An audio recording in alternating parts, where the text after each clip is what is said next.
Welcome to Rejuvenaging with Dr. Ron Kaiser. This is the podcast designed to help you lead your life enthusiastically today, tomorrow, and every other day.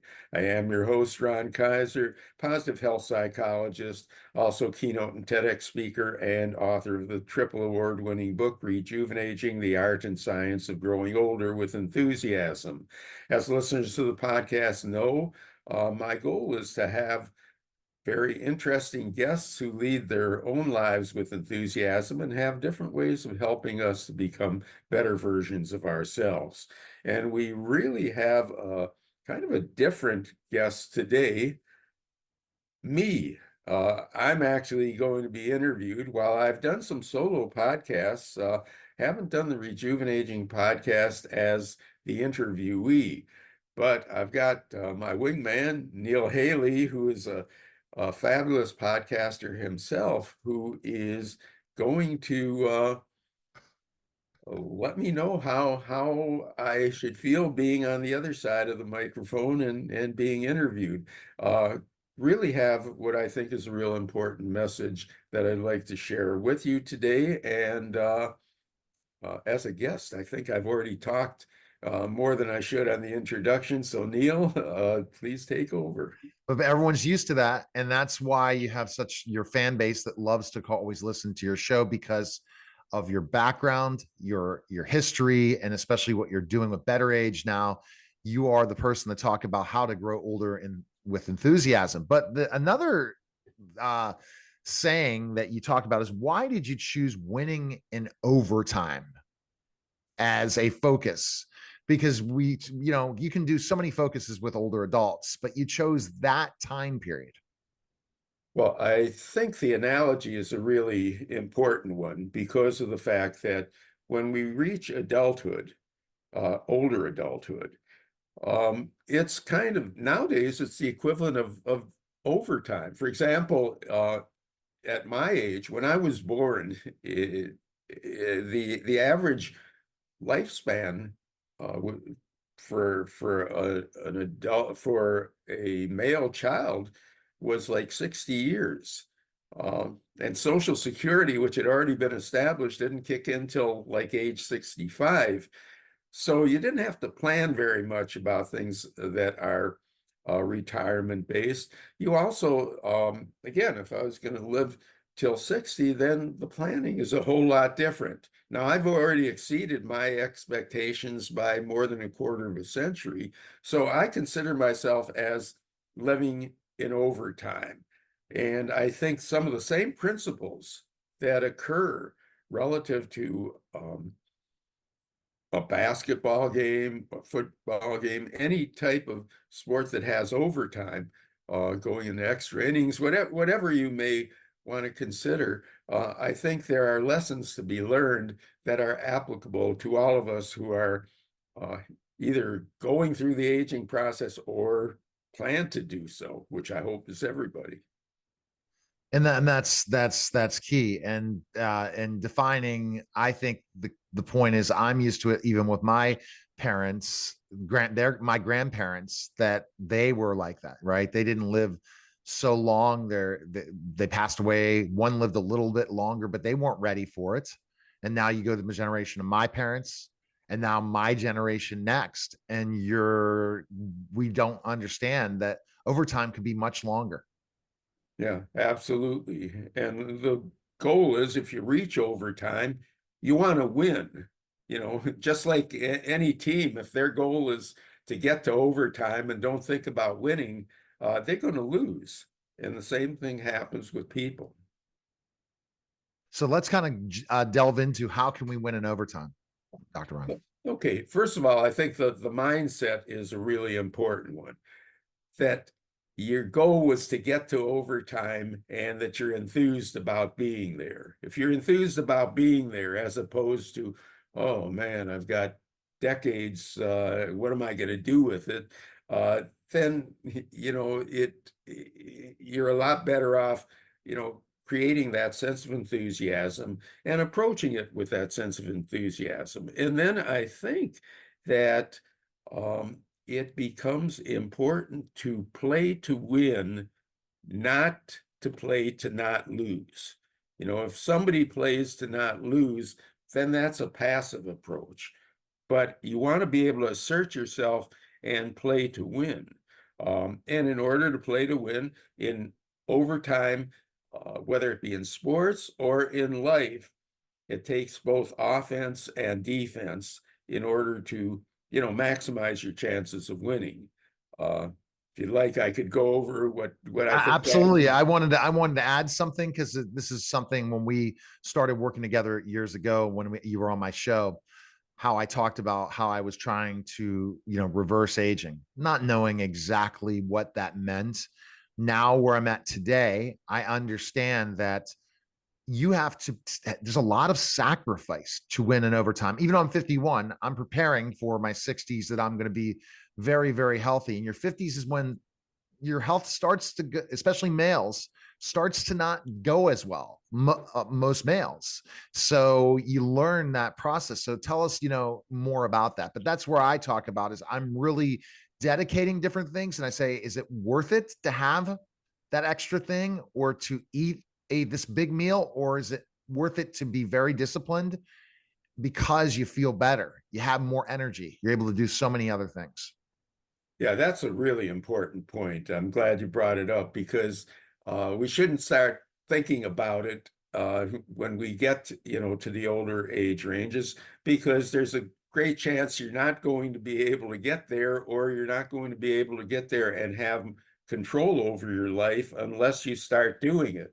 I mean, there are a lot of teams that don't get to overtime because they fall behind earlier in the game. So it's important to not fall behind in the game. So as I said, I think that it takes both offense and defense to win. By offense, I consider my non-negotiable four behaviors as really important. I think uh, from the day we're born till the day we die, it's very important to be growing in four main areas. Obviously, when we're young, our parents have a lot to do with whether we're getting the right experiences, but uh, now we can control them. And as some listeners obviously know, my non-negotiable four are healthy eating, what I call owning your body, which is, I mean, exercise is a tremendous um, interpersonal medication, uh, but it's more than exercise. Owning your body involves getting adequate sleep. I would throw meditation into there because I think being able to interrupt the stress cycle is important. So, number one, eating healthy. Number two, owning your body. Number three, keeping the brain active. Uh, Being able to always be learning new things, being excited about learning. And what is sometimes underrated as the fourth is social connections. Humans are social animals. It's what's kept us thriving through the generations. And if we uh, kind of lose that desire to stay connected, that increases the chances of loneliness. Loneliness, as listeners have heard me say, is really a killer. So those four things, if you can always be growing in terms of making new friends, learning new subjects, uh, eating in a healthy manner, staying physically active, getting sleep, and so on, then that's the offense. The defense is to avoid passivity, to avoid the expectation that we're going to decline so that we don't do the kinds of things that will enable us to uh, continue to grow and play offense. Yeah, again, you're playing not to lose, but you're playing to win. And the other thing that I would say from a defensive standpoint is avoid toxicity. That can be any kind of toxicity, from foods that aren't good for you, uh, to friends and associates who aren't good for you. Because, the reality is that that can be very draining. And let's admit it, as we get older, I mean, I can't run or even walk as fast as I used to do. There are some things that decline, but not as many as people assume. And the more that we can control the things that don't decline by controlling toxicity, not overusing substances that aren't good for us, not uh, consuming foods that aren't good for us. All those kinds of things help us to win in overtime. And it has to become a habit now, because once you get to overtime, which you define your 60s overtime, what would you say that when it becomes overtime? Well, well, I think we're dealing with a continuum rather than an abrupt change. So I always say that uh, people in their second half century of life should be, really concerned about winning in overtime. Uh, and hopefully at some point I'll be able to advise people on if they get to double overtime and work on the third half century of life. And there's certainly a lot of people who work in the gerontology area who feel that we're capable of having that as the norm, getting past the age of 100 with good health and good intellectual functioning. But you have to do the things that you said. I mean, like if you're not, training, you're not really constantly trying. I think that it's a mindset too, Dr. Ron, because we can go ahead and say, oh, I can't do this. I'm not strong enough to do this. I'm going to have this bad food, or I'm going to drink alcohol, or, maybe even do drugs in some sort of way, anything earlier that you're not thinking about ultimately the result of what's going to happen. It's just, and I think that it's so worth it, but they have to be it's hard to tell people that it will be worth it. Yeah, one of the problems is we don't have a lot of role models from previous generations of people who were very active for very long. We have some, but we are the role models now. We have to establish the norms for how people are going to behave toward themselves. And once you, again, as you mentioned, the mindset, once you have that mindset, hey, this is going to be fun. This is going to, be a whole lot better than, you know, being in bed for Yeah, decades, exactly. being taken care of. And I'm not discounting the fact that some people genetically have not been given as good a hand as others, dealt as good a hand as others. But you really want to be able to do the best that you can. I mean, that's why they play, games in sports. I mean, if there wasn't a chance for an underdog to win or whatever it may be, then there'd be no point. Everybody could save money on tickets. You could have, Yeah. and all that. You just award it to the person who you think is going to win. But this is a sport where everybody can be a winner. And you have to feel your body too. I mean, remember, men's digestion and women's digestion changes the older they get, in their 40s and their 50s. When they're going through some of those digestive changes, they don't just ignore it. When your body's telling you something, it's really telling you something. That just imagine that 10 times more by the time you get to overtime. So really, to feel and listen to your body and your mind, and to feel, how do I feel? Happiness too is so important. Yeah, I'd also encourage people to make sure that their physician or nurse practitioner or whomever they use for primary care is wellness oriented, because that will lead to them suggesting, positive changes in your behavior. And also it will lead to, in some cases, being able to reduce the amount of medication that a person takes, avoid taking certain medications, because there are a lot of things that, and I'm not giving medical advice, but there are a lot of things that if you own your body, if you keep the brain active, that um, on an individual basis, you may not need the kind of medication that sometimes have been prescribed for others. Wow. What else should we think about? I think we're gonna have a series of conversations that we could break down just one aspect of it, because there's so much detail in every one of the areas of your non-negotiables.